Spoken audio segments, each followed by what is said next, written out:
ආයු බොහෝ වේවා ඔබ සෑම දිනටම.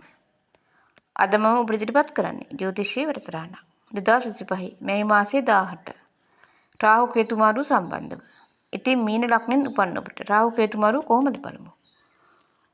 ඔබගේ 12 වෙනි රාහු පැමිණි. ඒ වගේම කේතු 6 වෙන්නේ. මේ කාලය තුල ඔබ විදේශගත වෙන බලාසිරි කෙනෙක් නම් මේ කාලය ඔබට ගොඩක් හොඳ වෙයි. සල්ලි හම්බ කරන්න ලේසියෙම පුළුවන්. ඒ වගේම කේතු 6 වෙන්නේ. ඔබ ඥානාන්විතව වැඩ කරයි. ඔබට හොඳට ගුණ නුවණ පිහිටන කාලයක්. ඉතින් සතුරු කරදර තිබුණා නම් ඒ වගේම ඇස් වහ දෝෂ, කට වහ දෝෂ, අඬව වැඩි ආද සියලු දෝෂ දූරීන් භූත වෙනවා. ඒ වගේම ඔබ ලියන්න කරන්න දක්ෂ වෙයි. මොකද ඔබගේ කතාව අන් අය ප්‍රිය කරයි. කේතු 6 වෙන්නේ. රාහු 12 වෙන්නේ. ඉතින් මේ කාලේ ලැබීම් ඔබට ඇති කරයි.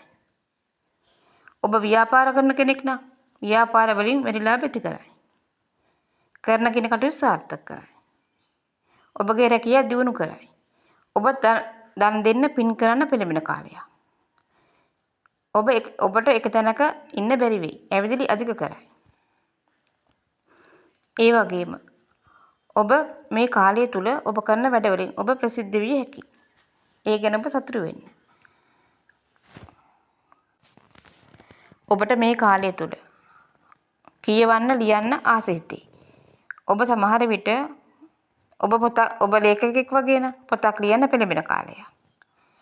ඒ වගේම ඔබ ඥානාන්විතව වැඩ කරයි. ඉතින් මේ රාහු කේතු මාරුව මීන ලග්නෙන් උපන් ඔබට ගොඩක් සුබඵල උදා කරයි. තෙරුවන් සරණයි. ආයු බොහෝ වේවා.